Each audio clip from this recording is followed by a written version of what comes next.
Nobody saw this coming. In a live confrontation, Congresswoman Jasmine Crockett didn't just humiliate Justice Samuel Alito, she shattered his career with a single sentence. He was caught. Live. In front of everyone. Alito's reaction wasn't anger, it was pure shock. And the silence that followed was louder than any scream. But to understand how we got to this public demolition, we need to go back to the beginning. If you believe the truth needs to be told, smash that like button and subscribe, because you won't want to miss a second of what comes next. Prepare for the implosion. The fall of a titan.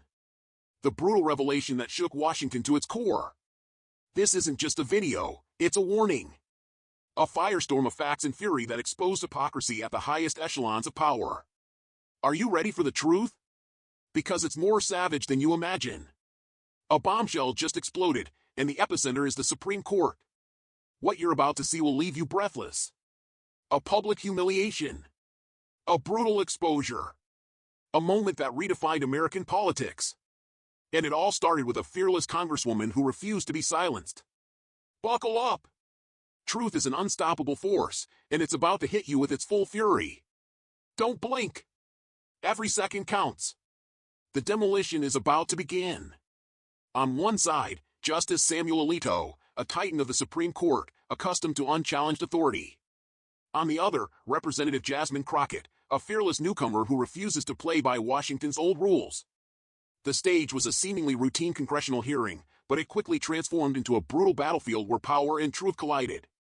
This wasn't just a clash of personalities, it was a reckoning between entrenched power and a rising force demanding accountability.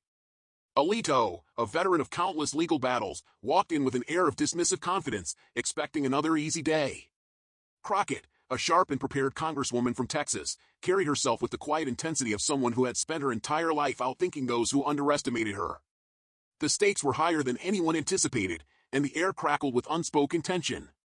This was a fight for the soul of American justice, and the world was about to witness a masterclass in political warfare. The first blow came from Alito, a condescending jab about Crockett's lack of experience. He sneered, "You may want to stick to asking questions you actually understand, Congresswoman. This isn't a city council meeting in East Texas." But he didn't expect a response. Instead of backing down, she calmly uncapped her pen, clicked it once, and said, "Justice Alito, I'm going to give you a chance to walk that back. Because I'd like to spend the next 7 minutes focused on the law. But if you want to talk credentials and tone, we can make time." The room, once relaxed, now felt the temperature drop. The tension was palpable, and everyone knew this was no ordinary hearing. Crockett, with her eyes fixed on her papers, had already set the trap.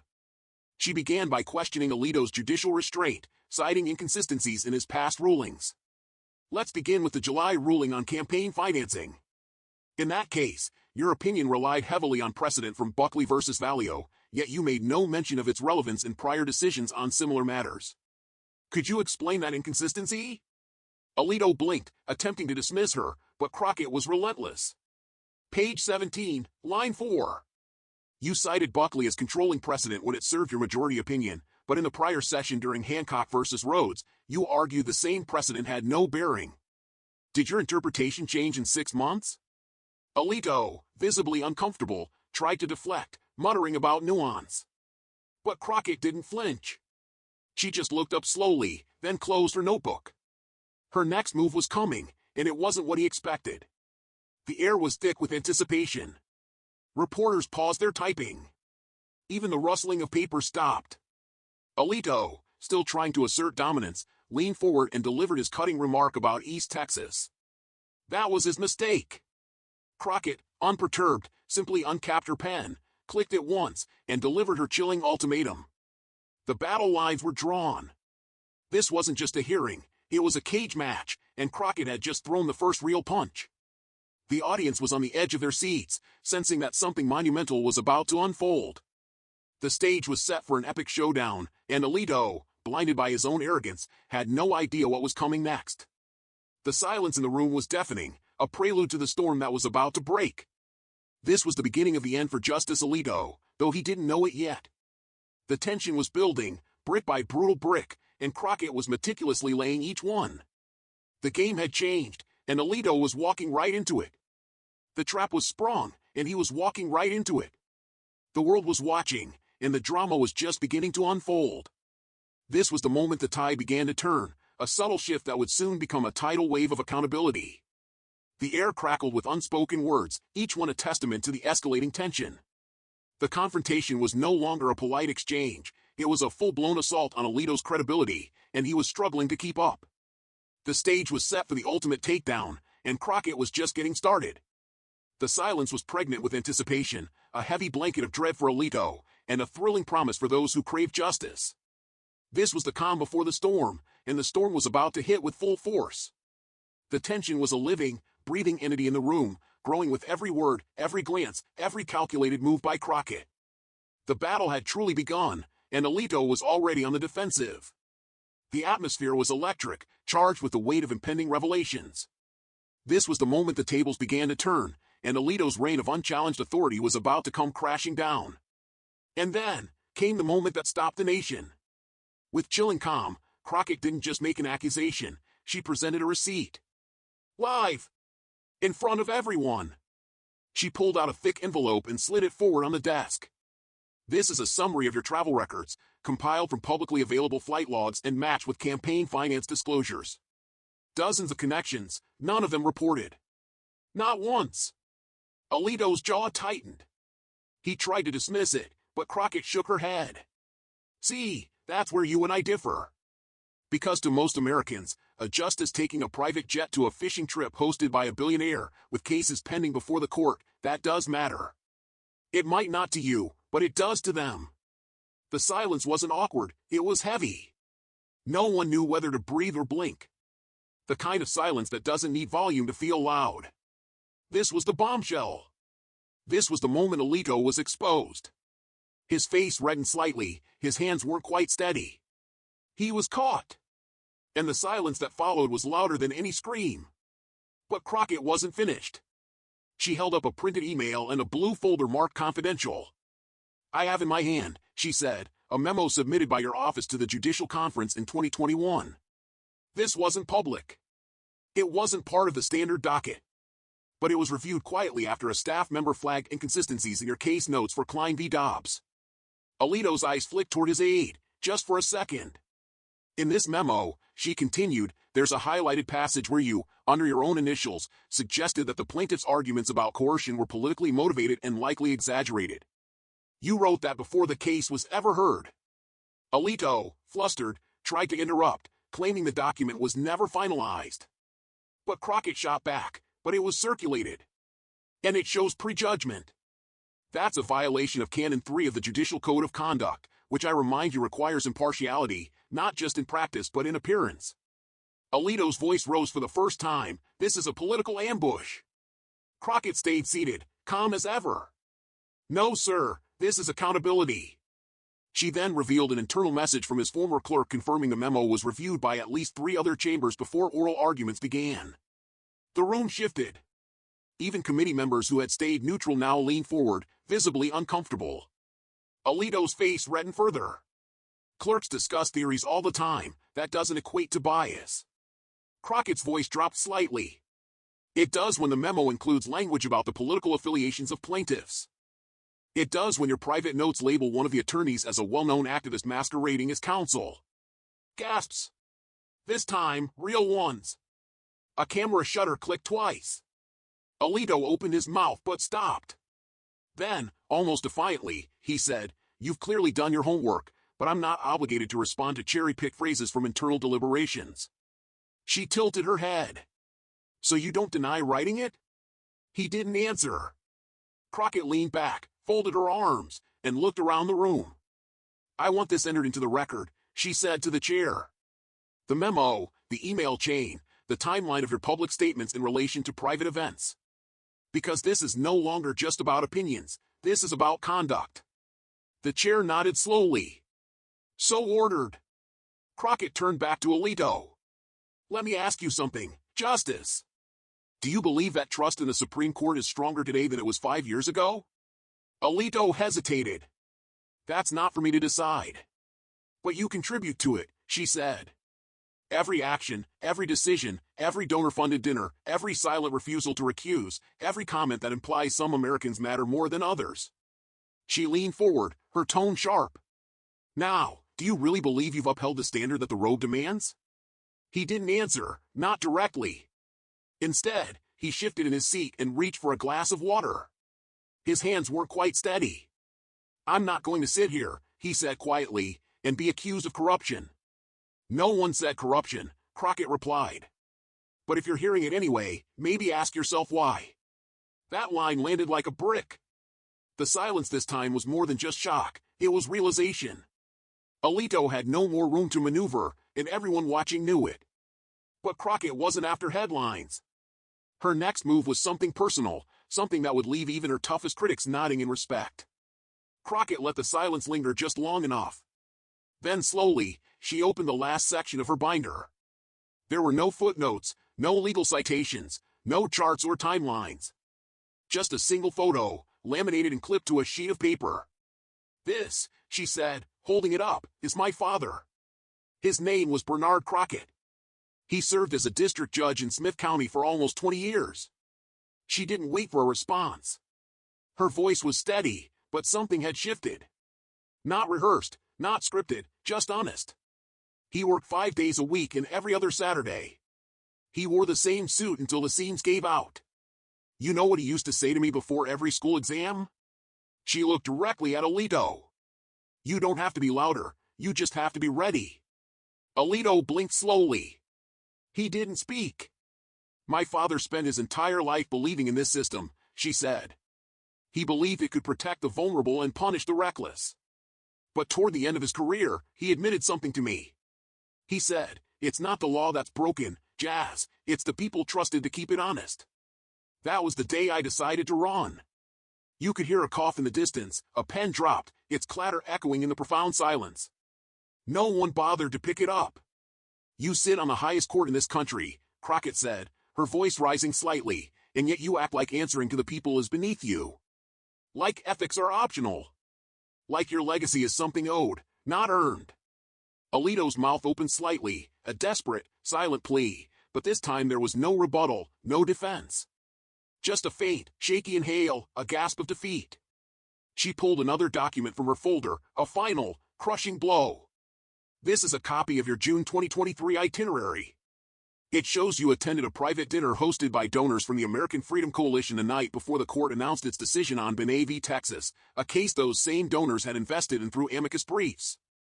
Alito turned to his aide again, a desperate, silent appeal, but she didn't meet his eyes, her gaze fixed on some distant point. You wrote the majority opinion the very next morning, Crockett continued, her voice relentless. No disclosure. No recusal. Just business as usual. Alito exhaled through his nose, a long, weary sigh, but his expression gave it all away. He looked tired, utterly defeated, not angry, not insulted, just worn down, broken. I'd like to remind you, Crockett added, her voice softening slightly, that public trust in the Supreme Court is currently at its lowest level since Gallup began polling. And every unanswered question chips away at what's left.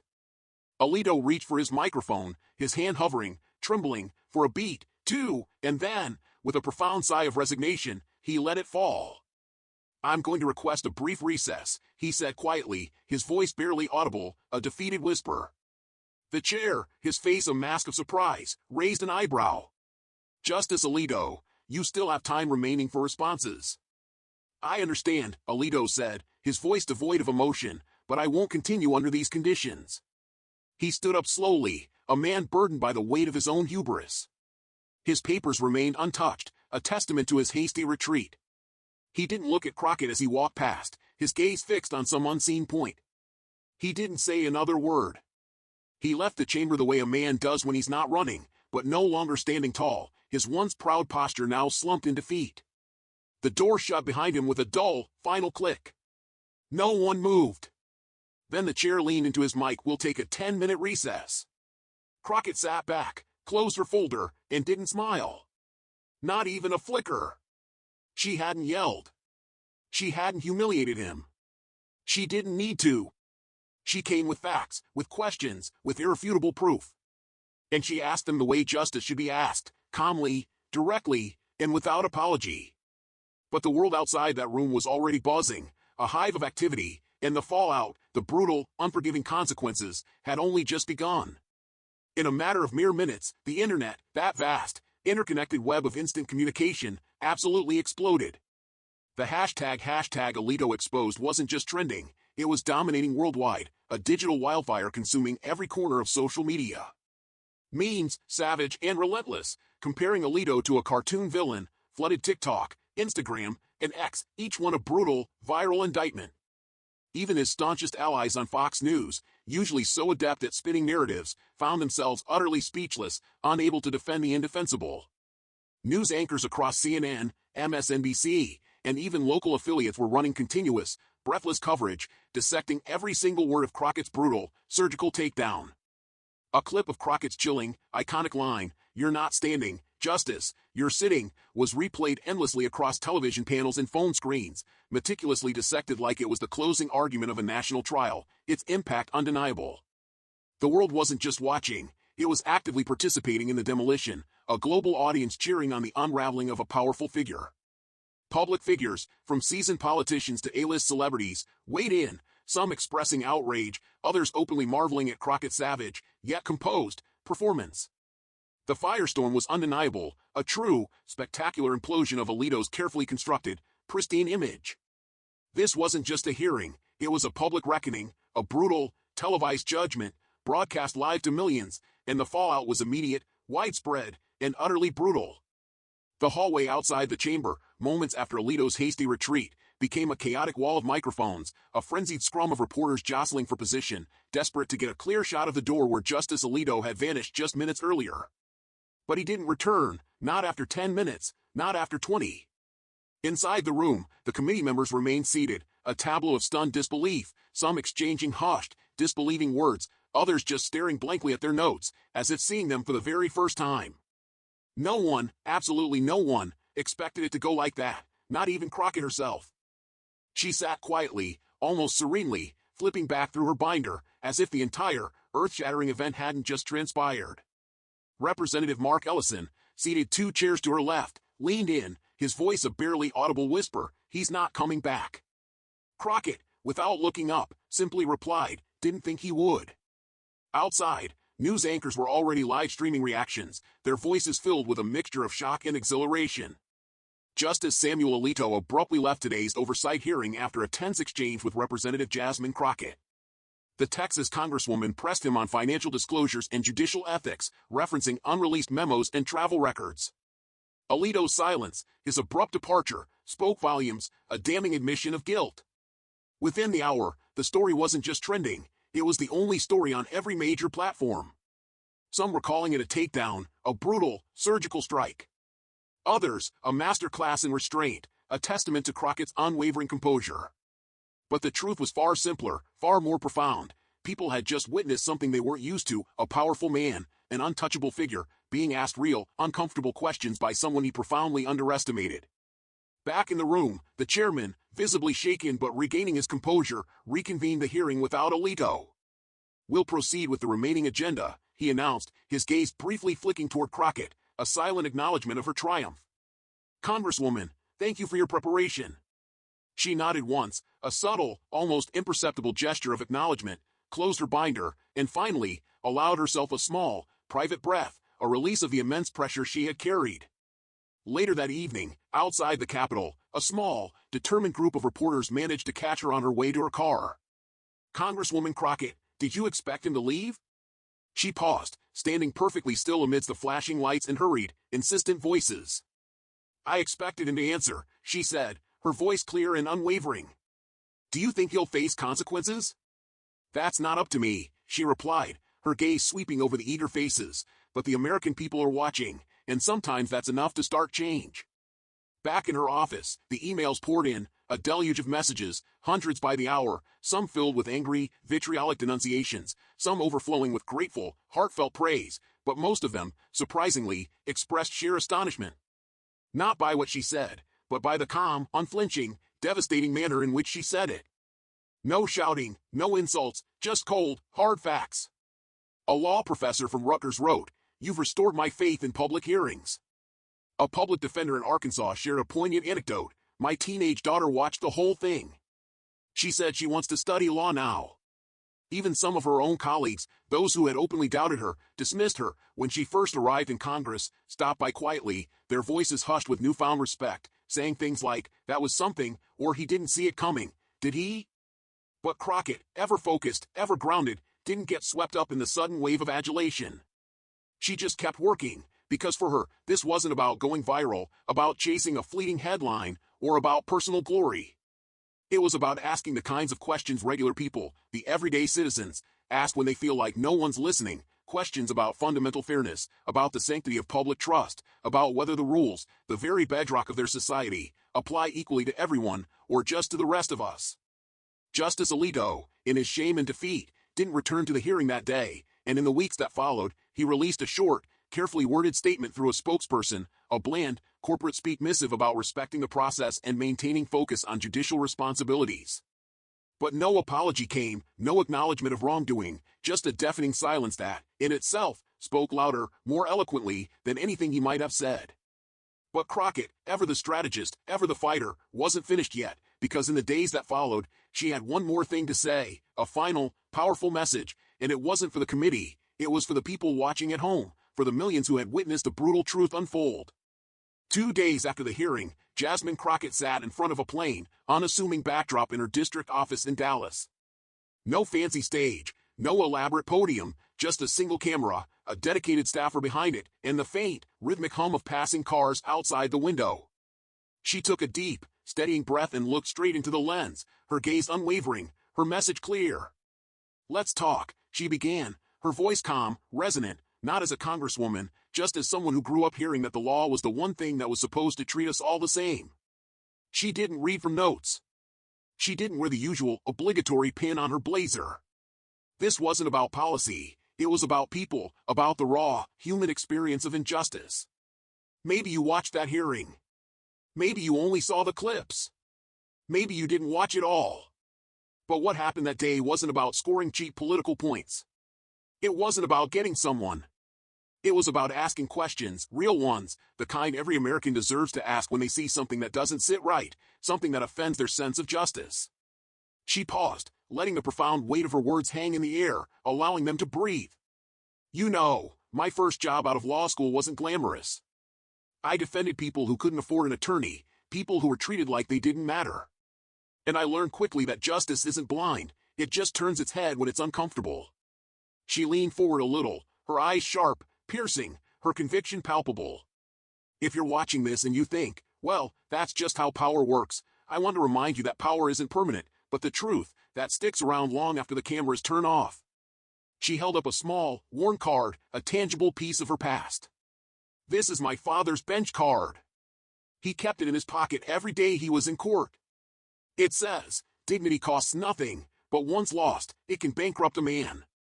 Her voice softened, a tender, almost reverent tone. "He believed in quiet strength, in being prepared, in making your words count. That's what I tried to do. And I'll keep doing it, whether anyone walks out or not." She stood up, not to end the recording, but to send a powerful, unspoken message to anyone watching, young or old, who's ever been told to quiet down, to wait their turn, to stay in their lane. "Don't," she declared, picking up the binder from the hearing, its contents a testament to her meticulous preparation. "Learn your facts, ask your questions, hold people accountable, and do it without shouting. Because the loudest room isn't always the one with the most power, it's the one with the most truth." She gave the camera one last, lingering look, her gaze filled with a quiet determination. If that hearing made you feel something, anger, pride, frustration, whatever it was, don't let it fade. Channel it. Read more. Ask better questions. Vote with your eyes open. And subscribe if you want to keep hearing stories that don't just make noise, they make change. The screen faded to black, because in the end, it wasn't about Jasmine Crockett versus Samuel Alito, it was about something infinitely much bigger, the profound, enduring idea that truth, spoken clearly, calmly, and without apology, still matters, still resonates, even in the highest, most insulated rooms of power. But this was never just about a fight. It was about the inherent fragility of power when confronted with raw, undeniable truth. Alito, in his hubris, made the classic, fatal mistake of profoundly underestimating his opponent, and he paid the ultimate price in real time, his reputation and authority utterly shattered. This pivotal moment won't just define his career, it will irrevocably redefine the rules of engagement in Washington, sending a chilling message to all who believe themselves above scrutiny. Crockett's strategy was deceptively simple, yet devastatingly effective. Expose the hypocrisy, meticulously, one damning fact at a time. She didn't resort to shouting, she didn't engage in petty insults. Instead, she presented irrefutable evidence, calmly, precisely, and with an unwavering conviction, forcing Alito into a corner from which there was no escape. His arrogance, his condescension, his deeply ingrained belief that he was somehow above reproach, all crumbled and shattered under the immense weight of her meticulous preparation and unwavering resolve. This wasn't a mere political ambush. It was a brutal, surgical act of accountability, delivered with a precision that left no room for doubt or denial. The long-term consequences for Alito are nothing short of immense. His credibility, already hanging by a thread, has been utterly, irrevocably destroyed. The public trust in the Supreme Court, already at an all-time low, has taken another brutal, devastating hit, a wound that will fester for years to come. This implosion will reverberate through the legal and political landscape for decades, serving as a stark, chilling warning to all who mistakenly believe that power grants immunity from scrutiny. Crockett, on the other hand, has emerged from this crucible as a fearless, unyielding champion of transparency, a powerful voice for the voiceless, proving, beyond a shadow of a doubt, that courage and truth, when wielded with precision, can indeed dismantle even the most entrenched, seemingly impenetrable power structures. This was a reckoning, a brutal, savage demolition of an unhinged authority, and the entire world watched every shattering second unfold. The implications of this confrontation extend far beyond the confines of the hearing room. It's a stark, undeniable reminder that even the most powerful institutions and individuals are not, and should never be, immune to scrutiny, especially when their actions betray the very principles they claim to uphold. Crockett's methodical, relentless dismantling of Alito's defenses exposed a deeper, more insidious rot within the system, a casual, almost arrogant disregard for ethical boundaries that has systematically eroded public faith in the judiciary. This isn't just about one judge, it's about the fundamental integrity of the entire judicial system. The burning question now is, what happens next? Will this pivotal moment spark a genuine, much-needed reform, or will it be conveniently dismissed as a singular, isolated event? One thing is absolutely certain, the landscape of political discourse has been irrevocably altered. The old rules, the unspoken agreements, no longer apply. A new era of accountability has dawned, ushered in by a Congresswoman who dared to speak truth to power, and in doing so, ignited a firestorm that will burn fiercely for a long, long time to come. This was a masterclass in strategic confrontation, a testament to the raw power of meticulous preparation and unwavering conviction. The reverberations of this showdown will be felt for years, reshaping the public's perception of justice and demanding a higher, more stringent standard from those who wield it. The battle may be over, but the war for transparency and integrity has just begun. This was a brutal, unforgettable lesson for Alito, a public shaming that will forever be etched into the annals of political history. The message is crystal clear: no one, absolutely no one, is above the law, and no one is above accountability. The implosion was complete, and the wreckage serves as a powerful, chilling warning to all who would dare to abuse their power. The reckoning has arrived, and it was delivered with a precision that left no room for doubt. The consequences are far-reaching, extending beyond the immediate humiliation to a fundamental, existential questioning of judicial ethics and the very foundation of trust in the highest court of the land. This was a pivotal, transformative moment, a turning point that will be studied, analyzed, and debated for generations. The legacy of this confrontation will be defined not by the anger it generated, but by the profound, uncomfortable questions it raised about power, truth, and the relentless, unwavering pursuit of justice.